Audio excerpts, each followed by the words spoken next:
नमस्कार दोस्तों, आपका स्वागत है एक बार फिर से आपके अपने चैनल शास्त्र ज्ञान में। दोस्तों, आप कुछ नया सीखना चाहते हैं तो हमारे चैनल को सब्सक्राइब करें। जय श्री राधे कृष्णा, जय जय सिया राम।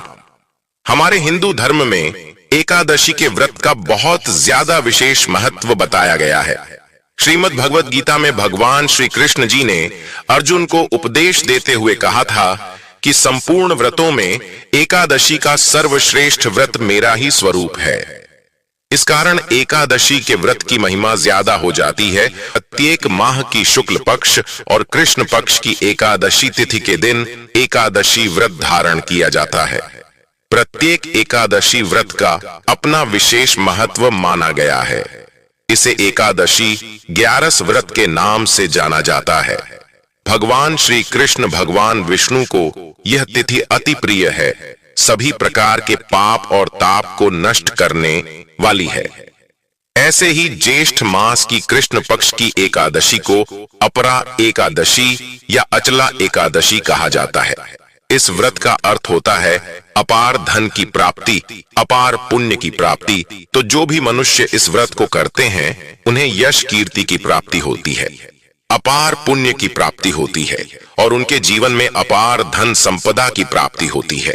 इस दिन भगवान श्री विष्णु की पूजा तुलसी, चंदन, कपूर और गंगा जल से करनी चाहिए, जिससे कि समस्त कामनाएं भी पूर्ण होती हैं और पापों से भी मुक्ति मिल जाती है। तो शास्त्रों के अनुसार अपरा एकादशी को बहुत ही श्रेष्ठ व्रत माना गया है। अगर आप इस एकादशी का व्रत धारण करते हैं तब तो अत्यंत ही शुभ है। लेकिन अगर आप किसी भी कारणवश एकादशी का व्रत नहीं कर पाते हैं तो ऐसे में भी अगर आप भगवान श्री विष्णु की विधि विधान से पूजा करते हैं, सात्विक भोजन करते हैं, आज आप चावल का त्याग कर देते हैं तो आपको एकादशी व्रत के समान ही पुण्य फल प्राप्त होता है। प्रिय भक्तगणों, आज की इस वीडियो में हम ज्येष्ठ माह के कृष्ण पक्ष की अपरा एकादशी के विषय में बात करेंगे। आज हम आपका कंफ्यूजन दूर करेंगे कि आपको अपरा एकादशी व्रत कब रखना है, 2 जून या फिर 3 जून को। लेकिन वीडियो को पूरा देखिएगा तभी आपकी कंफ्यूजन दूर होगी। तो आज की वीडियो में हम जानेंगे कि अपरा एकादशी इतनी महत्वपूर्ण क्यों है, इसका महत्व, अपरा एकादशी कब है, व्रत कब रखे, व्रत का पारण कब करें, एकादशी और द्वादशी तिथि कब से कब तक है, पूजा का शुभ समय क्या है, राहु काल का समय क्या है, व्रत का पारण किस दिन करेंगे और किस चीज से करें, हरिवासर कब से कब तक है। तो सारी बातें आज की इस वीडियो में जानेंगे, तो आप अंत तक वीडियो में बने रहे। नमस्कार दोस्तों, स्वागत है आप सभी का एक बार फिर से आपका पसंदीदा चैनल हिंदू रिलीजियस टेल्स में। दोस्तों, वीडियो शुरू करने से पहले एक बार पूरी श्रद्धा के साथ कमेंट सेक्शन में लिखें, जय श्री हरि विष्णु। भगवान हरि की कृपा आप पर सदैव बनी रहेगी और वीडियो को लाइक करके चैनल को सब्सक्राइब अवश्य कर लें। आइए सबसे पहले जानते हैं अपरा एकादशी व्रत का महत्व क्या है। दोस्तों, पुराणों में अपरा एकादशी व्रत जो है बहुत महत्वपूर्ण बताया गया है। धार्मिक मान्यता के अनुसार जो फल गंगा तट पर पितरों को पिंडदान करने से प्राप्त होता है वही अपरा एकादशी का व्रत करने से प्राप्त होता है। जो फल कुंभ में केदारनाथ के दर्शन या बद्रीनाथ के दर्शन करने से प्राप्त होता है, सूर्य ग्रहण में स्वर्ण दान करने से फल मिलता है, वही फल अपरा एकादशी के व्रत के प्रभाव से प्राप्त होता है। तो यह जो एकादशी है, ज्येष्ठ मास की कृष्ण पक्ष की अपरा एकादशी बहुत ही फलदायी बताई गई है। दोस्तों, अब जानते हैं कि अपरा एकादशी व्रत के पूजा के विधि क्या है।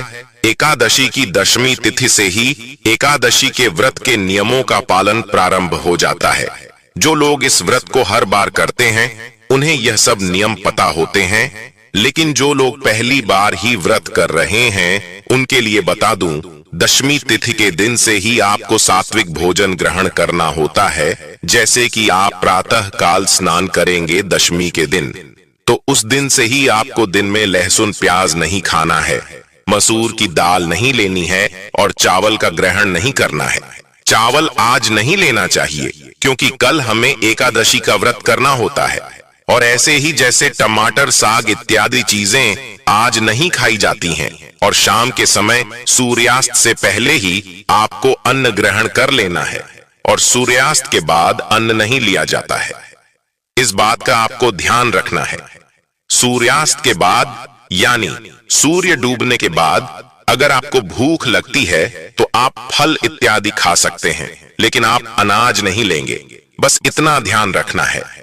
रात्रि में आपको भूमि पर शयन करने का विधान बताया गया है हमारे शास्त्रों में, तो संभव हो तो भूमि पर शयन करें, अन्यथा आपका बिस्तर शुद्ध हो। इस बात का आप ध्यान रखें। और पूर्ण रूप से ब्रह्मचर्य का पालन किया जाता है दशमी तिथि के दिन। आपको इस बात का भी ध्यान रखना है। एकादशी के दिन प्रातः काल जल्दी उठे और स्नान इत्यादि करने के बाद आपको सबसे पहले सूर्य देव को जल देना है और उसके बाद भगवान श्री हरि विष्णु की पूजा करनी है। अब बहुत लोगों के प्रश्न आते हैं कि हम पहले पूजा कर लिए लेकिन जल देना ध्यान नहीं रहा, तो क्या करें? देखिए, अगर आपने जल पहले नहीं दिया तो आप पूजा के बाद भी दे सकते हैं। सूर्य को जल जरूर हमें देना चाहिए। सूर्य को जल देने से बहुत सारे फायदे हैं। हमारे जीवन की जो सभी प्रकार की जो परेशानियां हैं, सूर्य को जल देने से दूर होती हैं। और पूजा का फल भी हमें तभी मिलता है जब हम सूर्य देव की आराधना करते हैं, तो सूर्य देव को जल देना है। भगवान श्री विष्णु की विधि विधान से पूजा करनी है। अगर आपके घर में भगवान श्री हरि विष्णु का कोई भी विग्रह है, कोई मूर्ति है, तो आप उनका अभिषेक कीजिए। जैसे शालिग्राम की शिला है, लड्डू गोपाल जी आपके घर में हैं, तो आप उनका अभिषेक जरूर कीजिए। श्री हरि विष्णु का कोई भी विग्रह है, उसका आप अभिषेक करें। पंचामृत द्वारा घर के ईशान कोण में आपका जो मंदिर है, मंदिर में ही आप चाहे तो भगवान की पूजा कर सकते हैं। और अगर आप अलग से चौकी लगाकर पूजा करना चाहते हैं तो अलग से एक चौकी लगाकर उस पर पीला वस्त्र बिछाएं। भगवान श्री हरि विष्णु और महालक्ष्मी की मूर्ति या प्रतिमा जो भी आपके पास है, उसे स्थापित कीजिए। देखिए, जब भी हम भगवान श्री हरि की पूजा करते हैं तो मां लक्ष्मी की पूजा साथ में जरूर करनी चाहिए। इससे घर में जीवन में सुख समृद्धि की प्राप्ति होती है। तो आपको भगवान श्री हरि की विधि विधान से पूजा करनी है। पीले पुष्प उन्हें अर्पित करने हैं। शुद्ध घी का दीपक जला लीजिए वहां पर। और सर्वप्रथम आपको व्रत का संकल्प लेना चाहिए कि आज आप व्रत कर रहे हैं एकादशी का, अपरा एकादशी का, और भगवान श्री हरि विष्णु की कृपा से यह व्रत निर्विघ्न पूरा हो, किसी भी प्रकार का कोई क्लेश बीच में ना आए। इस बात के लिए भगवान श्री हरि विष्णु से प्रार्थना कीजिए। अगर आपकी कोई विशेष कामना है तो वह कामना श्री हरि से कहिए। इस कामना से आप ही व्रत कर रहे हैं और इस तरह से आपको व्रत का संकल्प लेना चाहिए। इसके बाद आपको पूरे दिन व्रत रहना होता है। भगवान श्री विष्णु की विधि विधान से पूजा कर लीजिए। सुबह के समय विष्णु सहस्त्र नाम का पाठ करना चाहते हैं तो कर सकते हैं। आप भगवान श्री हरि विष्णु के मंत्र का जाप, ओम नमो भगवते वासुदेवाय नमः, इस मंत्र का जाप आप 1 माला, 11 माला या 21 माला, जितना भी संभव हो, जितना भी आपके पास समय हो, जरूर करना चाहिए। माला पर नहीं कर पाते हैं तो आपको चाहिए कि आप पूरे समय चलते फिरते, उठते बैठते भगवान श्री हरि विष्णु के नाम का मन ही मन जब और स्मरण करते रहे। भगवत गीता का पाठ करना आज बहुत श्रेष्ठ माना गया है। विष्णु सहस्त्र नाम का भी पाठ आपको आज जरूर करना चाहिए। कोटि गुना फल प्राप्त होता है। एकादशी के दिन जो हम विष्णु सहस्त्र नाम का पाठ करते हैं उसका, और जो हम रोज करते हैं उससे कहीं अधिक कोटि गुना फल हमें प्राप्त होता है। एकादशी के दिन व्रत करने का, तो एकादशी के दिन हमें जरूर विष्णु सहस्त्र नाम का पाठ किया तो स्वयं पढ़ना चाहिए या फिर सुनना चाहिए। दोस्तों, आज के दिन जैसे कि एकादशी के दिन पूरे दिन आपको किस बात का ध्यान रखना है? व्रत में है हम एकादशी के, तो हमें किसी की निंदा नहीं करनी चाहिए। वैसे तो कभी भी नहीं करनी चाहिए, लेकिन व्रत है तो विशेष रूप से ध्यान रखें। आज किसी की निंदा नहीं करनी, किसी के बारे में भी कोई गलत शब्द नहीं बोलना, अपशब्द नहीं बोलना, क्रोध नहीं करना चाहिए। मन में किसी प्रकार के बुरे विचार किसी के लिए भी अपने नहीं आने देना चाहिए। आज आप कोई ऐसा शब्द ना बोले जिससे दूसरों की आत्मा को दुख हो, तो इस बात का आपको ध्यान रखना है। ज्यादा से ज्यादा समय अपना भगवान श्री हरि विष्णु के नाम और मंत्र जाप में बिताएं तो बहुत ही श्रेष्ठ फल की प्राप्ति होती है। एकादशी के व्रत का नियम भी यही है कि हम अपना पूरा समय आज के दिन श्री हरि विष्णु के लिए निकालें। इसके बाद आप दिन में फल ले सकते हैं, जल ले सकते हैं, चाहे तो निर्जल रहकर व्रत कर सकते हैं, क्योंकि दोनों ही तरह से एकादशी के व्रत का नियम है। अगर आप सक्षम हैं, शारीरिक रूप से स्वस्थ है और निर्जला एकादशी व्रत का पालन करना चाहते हैं, तो आप निर्जल भी एकादशी का व्रत रख सकते हैं। बहुत से लोग हर एकादशी का व्रत निर्जल ही रहते हैं, लेकिन अगर ऐसा नहीं है तो आप फलाहार के साथ आपके व्रत रख सकते हैं। पूरे दिन व्रत रहना है और शाम के समय भगवान श्री हरि विष्णु की पूजा करें, शुद्ध घी का दीपक जलाएं, उनके सामने बैठकर मंत्र का जाप करें, भजन कीर्तन करें। रात्रि में जागरण का विधान होता है। एकादशी के दिन तो संभव हो जितना भी समय उतने समय आपको जागरण करना चाहिए। मतलब रात्रि में जाकर और भगवान श्री हरि विष्णु के नाम का, उनके मंत्र का स्मरण करें, भजन कीर्तन करें। बहुत श्रेष्ठ होता है। एकादशी की रात्रि में अखंड दीपक जलाने का विधान है। अगर आप रात्रि में अखंड दीपक जलाते हैं तो बहुत ही श्रेष्ठ फल की प्राप्ति होती है। ऐसा कहा जाता है कि एकादशी की रात में जो भी भक्त भगवान श्री हरि विष्णु के नाम का दीप दान करते हैं, उनके जीवन में कभी भी अंधेरा नहीं होता। उनके रास्ते हमेशा खुले रहते हैं और उनको भवसागर से मुक्ति मिलती है। तो बहुत ही श्रेष्ठ फल पर प्राप्त होता है एकादशी के दिन अखंड दीपक जलाने का। अखंड दीपक आप जैसे कि एक कर्म साक्षी दीपक जला रहे हैं, उसके साथ ही आपको एक दीपक भगवान श्री हरि विष्णु के नाम पर जला देना है। चाहे आप मिट्टी का ले, कोई धातु का ले, उसे स्थापित कर दें आप, उसे फिर हिलाना नहीं होता है। जैसे हम नवरात्रि में अखंड दीपक जलाते हैं, बिल्कुल वैसे ही तो शाम को जला दीजिए और पूरी रात्रि जलता रहे। बुझे ना, इस बात का ध्यान रखें।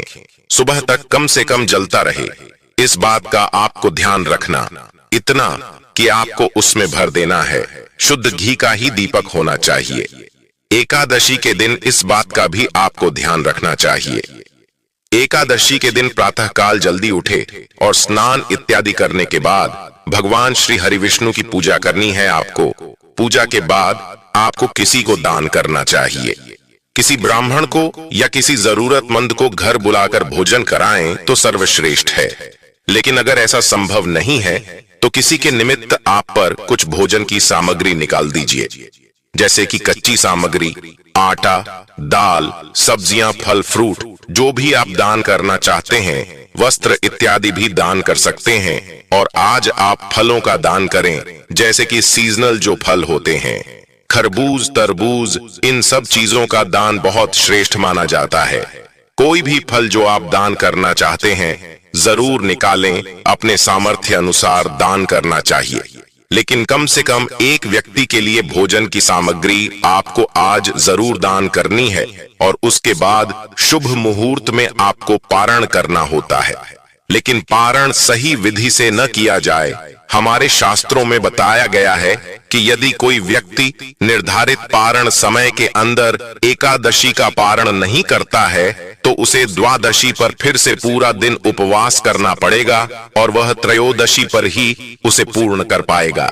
कई बार कुछ लोग यात्रा में होते हैं या फिर भूल जाने के कारण एकादशी व्रत तो कर लेते हैं लेकिन उसका पारण नहीं कर पाते।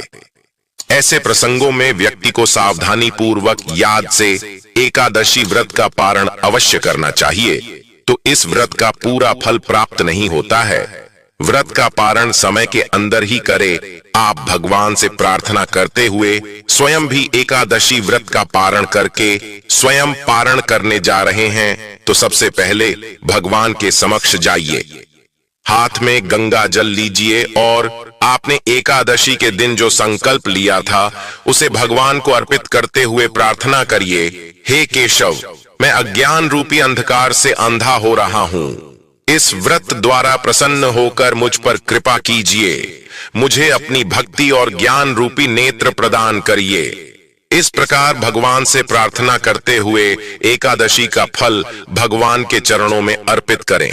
आदर्श स्थिति तो यही होती है कि आप जगन्नाथ जी के पुरी में मिलने वाले सूखे चावल लेकर उससे व्रत का पारण करें, लेकिन अगर वह चावल आपके पास नहीं है तो आप भगवान को अर्पित कोई भी अन्य युक्त प्रसाद लेकर पारण कर सकते हैं। निर्जल व्रत रखा था जिन्होंने जल के साथ व्रत रखा था वह फल या दूध के साथ पारण कर सकते हैं, लेकिन जिन्होंने एक समय पर फल, दूध या एकादशी प्रसाद लिया था वह अन्न युक्त प्रसाद से ही व्रत का पारण कर सकते हैं। तो इस प्रकार एक संपूर्ण विधि और पूर्ण मनोभाव और श्रद्धा के साथ एकादशी का पारण कर सकते हैं और अपने एकादशी व्रत को पूर्ण कर सकते हैं। आइए अब जानते हैं एकादशी तिथि कब से प्रारंभ है, शुभ मुहूर्त। लेकिन उससे पहले अभी तक दोस्तों अपने वीडियो को लाइक नहीं किया है तो वीडियो को लाइक करके हिंदू रिलीजियस टेल्स चैनल को सब्सक्राइब अवश्य कर दें। इस बार एकादशी की तिथि प्रारंभ होगी 2 जून रविवार की सुबह 5:05 से। इससे पहले तक दशमी तिथि रहेगी और एकादशी की तिथि समाप्त होगी 3 जून सोमवार की सुबह 2:41 पर, क्योंकि एकादशी की तिथि इस बार 2 दिन रहने वाली है। ऐसे में इस बार दोनों ही दिन एकादशी का उपवास रखा जाएगा। 2 जून रविवार को पड़ने वाला एकादशी का व्रत दशमी तिथि युक्त एकादशी का रहेगा और ऐसे में जो भी गृहस्थ जन है वो इस उपवास रख सकते हैं। लेकिन जो भी वैष्णव लोग होते हैं जिन्होंने गुरु मंत्र की दीक्षा ली होती है उन्हें द्वादशी तिथि मिली हुई एकादशी का व्रत रखना चाहिए। ऐसे में आप चाहे तो 2 जून रविवार का व्रत रख सकते हैं, लेकिन मोक्ष प्राप्ति की इच्छा रखने वाले सभी भक्तों को द्वादशी तिथि एकादशी का ही व्रत रखना चाहिए।